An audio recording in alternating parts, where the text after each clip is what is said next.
Greetings. Today I'm going to be talking about emotional blockages, why and the what, like why they show up and what to do about it. So, first, let's talk about why they show up. The two types that I want to talk about today. There are emotional blockages that show up that are that you intentionally create, and there are emotional blockages that you are unconsciously agreeing to, whether it's something that you have observed or something you've experienced. So let's go into that first type, which is emotional blockages that you have intentionally created. Sometimes you're creating these blockages for protection, to guard yourself, whether that is something you are doing because you know that whether it's like creating boundaries with people, that you know if you need to have this blockage with this person, like the boundary is what you need in order to have that boundary is an emotional blockage, like you're intentionally creating that blockage. And in a way that protection is it's almost like a scab. So whatever the wound, the pain is, like the blockage is a form of healing, and you need that. Like, or maybe you're not ready to heal. The best you can do is just create the blockage. And I'm putting my hand here because oftentimes when I'm doing energy work with people, sometimes I'll like a lot of times it's in the heart space, but it could be in other areas of your body. But when you're creating a blockage intentionally, it's almost like a scab or just putting something over the wound, whether you're ready to heal it or not. But it's like, okay, this is what you can do in that time. Um, a way to guard yourself, it's how it shows up through creating boundaries with other people, whether that is like you intentionally doing that with that person, whether they are aware of it or not. Okay. And blockages aren't necessarily a bad thing in this case, especially if you know you're aware of it, you know it's needed, right? So it can show up in that way. What the opportunity is though is how long does that are you carrying that? At some point, whether this was from your childhood, from a past life, or from yesterday, it's like at some point you're going to have to address it.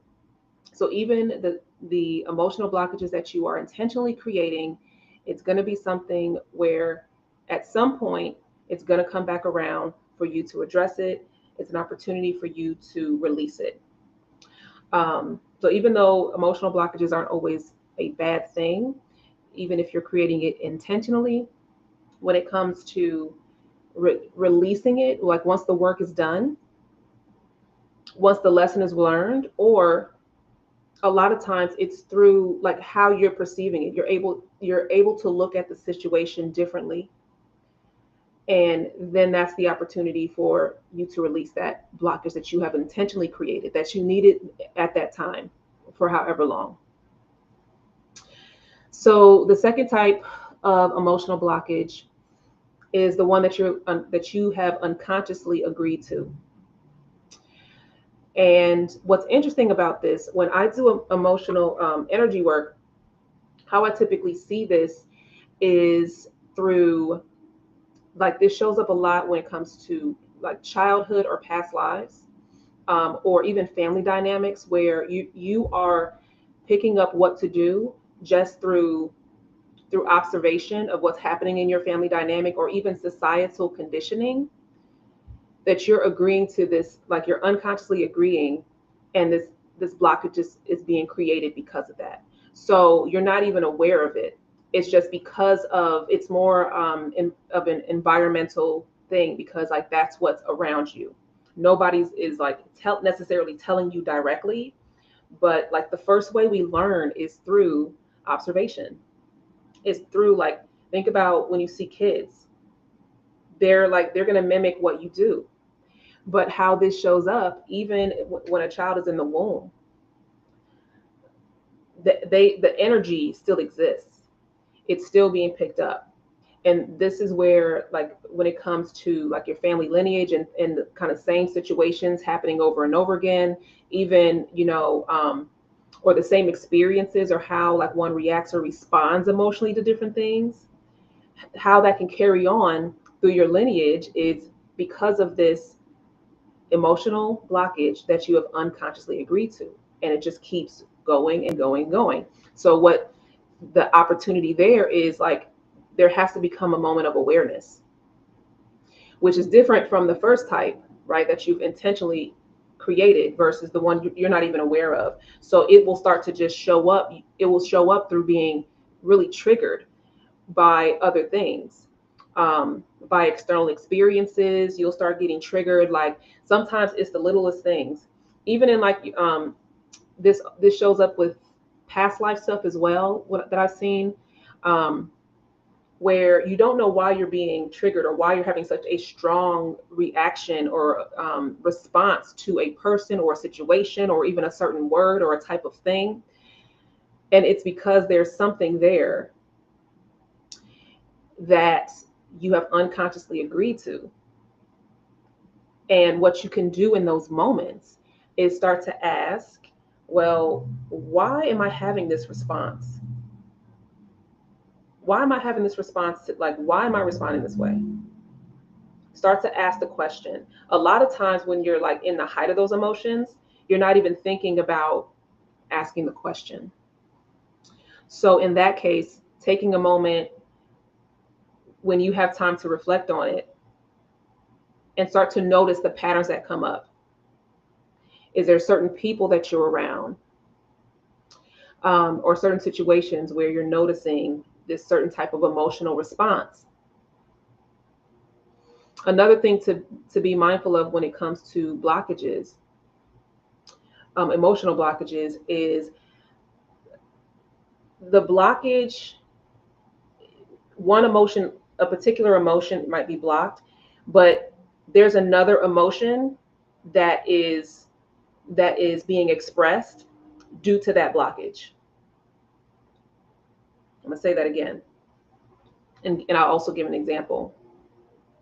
So if you have a blockage, and let's say whatever that blockage might be, right, you're not accessing that emotion for whatever reason, but there's going to be another emotion that is expressed due to that blockage. So for example, let me share an example from my own experience.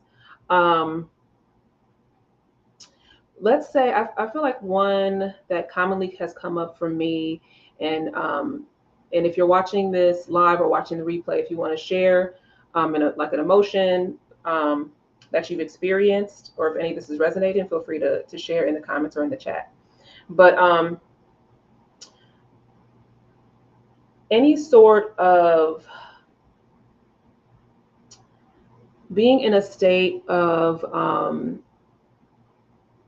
like not feeling like a sense of enoughness, right? And that tends to, the emotion that's tied to that is more like, for me, it shows up as like perfectionism, like wanting to have like all the things right in a certain way. But that's how it's showing up. And that's typically just another aspect of fear. And so it's manifesting in perfectionism, but the actual, it's just fear. You see, but that perfectionism, what does that look like? It's about doing too much. It's about trying to get, like, do all the things. It shows up as anxiety. So that's something that I've personally had to navigate many times over my life, where it's like, girl, sit down, calm down. And it was like, okay, no, like, it's just at the end of it, the core root of it was actually fear, but it's manifesting in perfectionism. Um, One that I commonly see is procrastination. And procrastination is not necessarily an emotion, right? But that's the manifestation of a of not wanting to hold yourself accountable or be responsible for a thing. Whether it's like you just holding yourself accountable, you being responsible for a task or like whatever's connected to it. So that sense of responsibility and ownership, it's manifesting as procrastination. Or even like kind of delaying that feeling of I'm not good enough at this thing. So let me just delay the feeling that comes with this task or this situation or making this decision. So it can manifest as procrastination. It can manifest as even second guessing yourself. Um, what's another one? Ooh, one that's coming up that I see a lot is um, anger. And ooh, anger. Okay, let me write these down so I could. Anger, and then also being the victim. This is what's coming up right now to talk about. So anger is a good one. Um, and a lot of times, if if you are experiencing anger, or if you're on the receiving end of the anger, right, and it's a constant thing, like what does the anger really represent? Is the anger an opportunity to be like, is it manifesting as, okay, you're angry about this thing and you're always going to use anger as that defense mechanism to really doing the work to kind of let go and move on, because now that becomes a part of who you are. It's like you're angry because of this thing and becomes a part of your identity to be angry at this thing. Anger, it holds a lot of them. It holds a lot energetically, and it could be really draining. It could be really heavy and hard on the body. And I see that a lot in when I do energy work. It is very easy to be angry. It's very easy to be angry. And it's very easy to be manipulated as well. So if you are one that gets angry, or you know someone that's it's always getting angry, it's quick for them to get angry, they do not have control of their emotions. And that's actually the thing that's blocking them from even connecting on a deeper level to themselves, not having to deal with the work that comes with just letting it go and choosing to not allow external factors or people to get you to that point. Anger can often be used as a way, it's like, oh, well, I'm too angry to do any of this. So it's easy to justify to not do anything else. Like, well, I'm angry, so I'm not going to do this, or I'm upset, so I'm going to, like, that happens a lot. Now, when it comes to like being the victim, or it's like, oh, the woe is me, and wanting, and sometimes it's not even a sense of wanting other people to feel bad for you, but it's you feeling bad for yourself. You staying in that mindset of being the victim, which what does that look like? What's the emotion connected to that? It's guilt. It is sometimes it's shame. And so even staying in that, and sometimes this can be an internal battle where you're not even like nobody even knows you're going through this, but from experiences, whether it's from your past, past life, childhood, previous relationships, or things like that, where that has been that has been the energy that you've been holding, and staying in that, not feeling good enough, or feeling like you even just feeling disappointed in yourself. So staying in that sense of being the victim because you're actually not showing up for yourself in the way that you want to show up for yourself.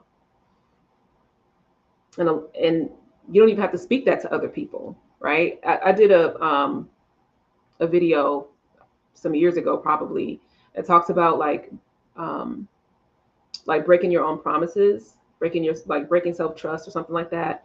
And so if you are going through like toggling back and forth with yourself, which is often where these like the blockages kind of start to manifest, like start to really question, what is it about, in what ways are you breaking promises to yourself? In what ways are you not taking responsibility and ownership for how you show up for yourself?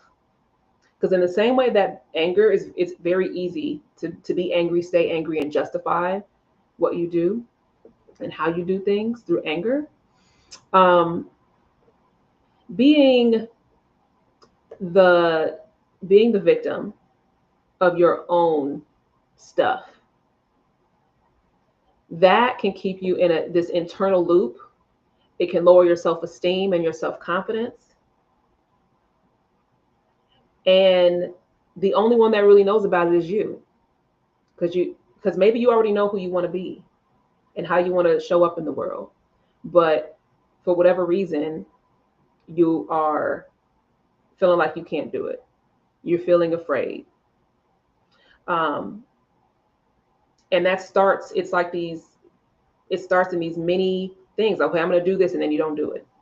So now unconsciously, I mentioned one of the types of blockages is you are unconsciously agreeing to this thing, but like unconsciously and energetically, it's like when you say, "Oh, I'm gonna do this," and then you don't do it. That you're just investing more into not believing in yourself. It's like, okay, I know that when I say I'm gonna do something, like unconsciously, it's like, well, I know I'm not gonna really do it. So here I go again, like, and almost even making a joke out of it. But that can really become like over time can create a blockage unconsciously. And maybe you have learned that this is the way it's supposed to be through observation, through what you've seen, through like how your mother has shown up. It's like, oh, well, this is what I saw my mother do, so that's what I'm gonna do, unconsciously.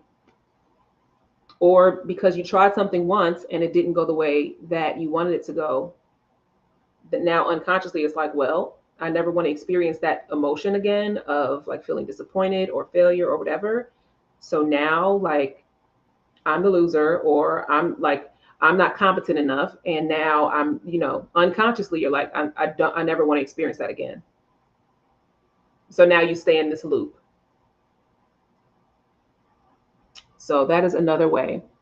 Um, Anger and being the victim.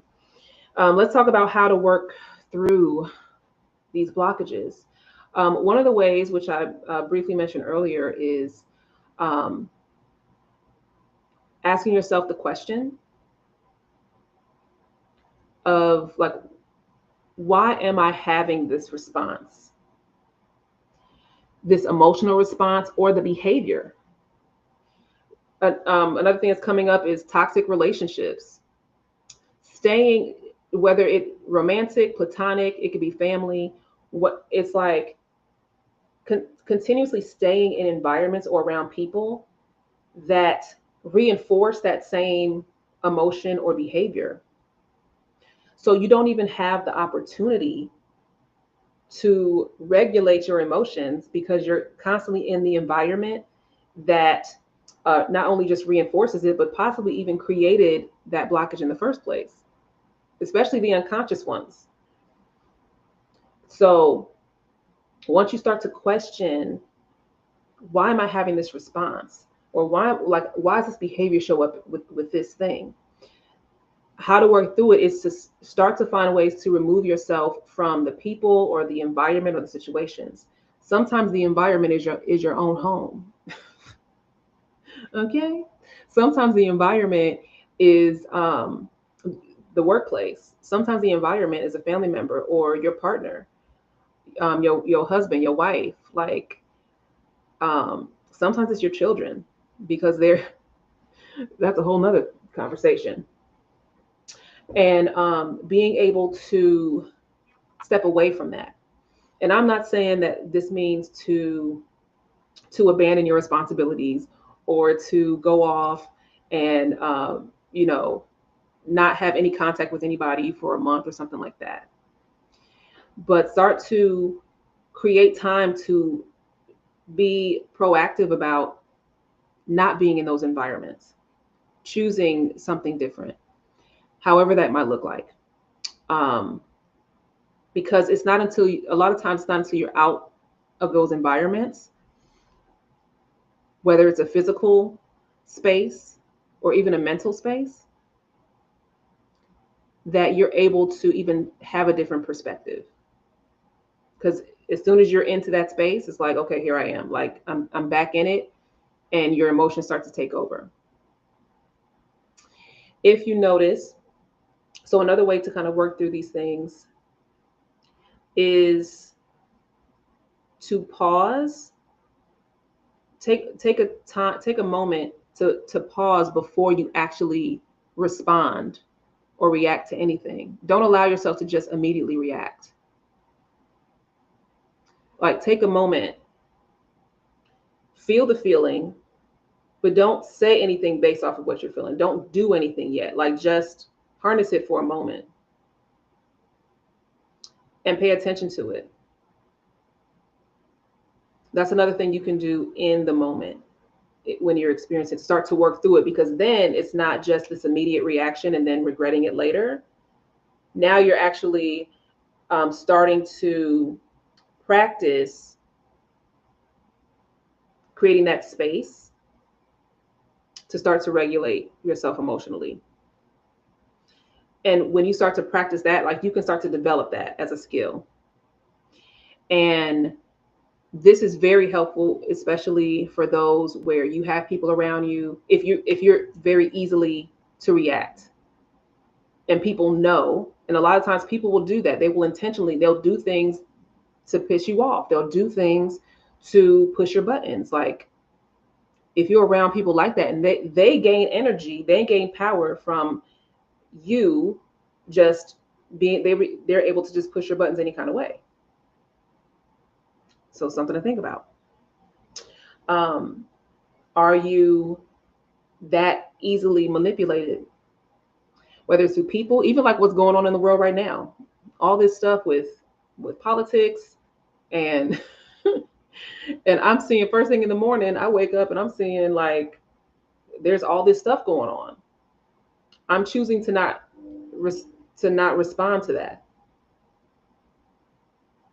And this does not discount, like, the impact or the importance of these experiences. It doesn't make it any less serious.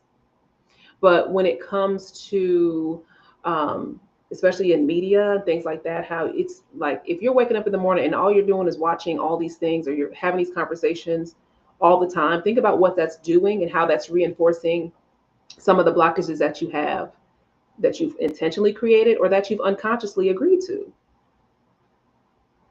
I had to make a conscious decision to stop, like, watching certain things.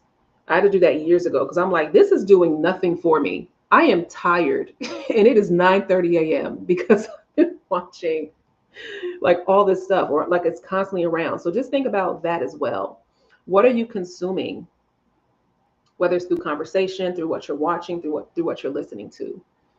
So this brings me to my third point of, like, how you can work through it is be mindful of what you're consuming, how often you're consuming it, and is it things that are the things that you're consuming more in alignment with how you want to feel, or is it more like, and does it reinforce how you want to feel, or does it reinforce, like, more like heavier emotions or things that kind of bring you down energetically? Because another way to change your environment when it comes to your physical or mental space is changing what you're consuming, especially what you're listening to. Because that's something you can easily do. Everybody typically has their phone or something. Put something else in your ear, so you can learn. One thing that tends to come up, if you're so used to being in a certain emotional state, if you're used to just always being the angry one, or always being in the victim mode, or always being like fear of being responsible for for you showing up for you, right? For you showing up for yourself.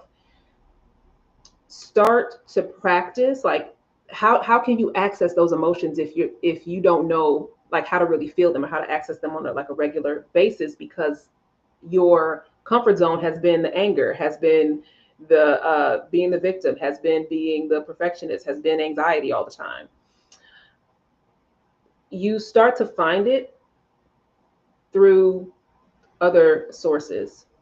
So if there's certain music that where you feel really good when you listen to this music or watch this thing or read this book, or when you go to this place, that's a way to start to how to access that emotion um, in an indirect way. And then once you're there, then it's like, okay, then you start to remember, this is what this feels like. So really be present in that and pay attention to how that feels in your body, and practice that regularly. You can start to make that a routine. It's something that can really be beneficial, especially if you're in situations where you cannot always, it's not even practical for you to physically leave a space, or in situations where you can, if it's a person that is the major stressor, or the major reinforcement of this emotion that you don't want to reinforce, then being able to listen to something, um, or watch something or read something, that's something you have more control over, and it's more accessible. So that is all I'm going to cover today. I hope you enjoyed, and let me know if you have any questions. My name is Ujo.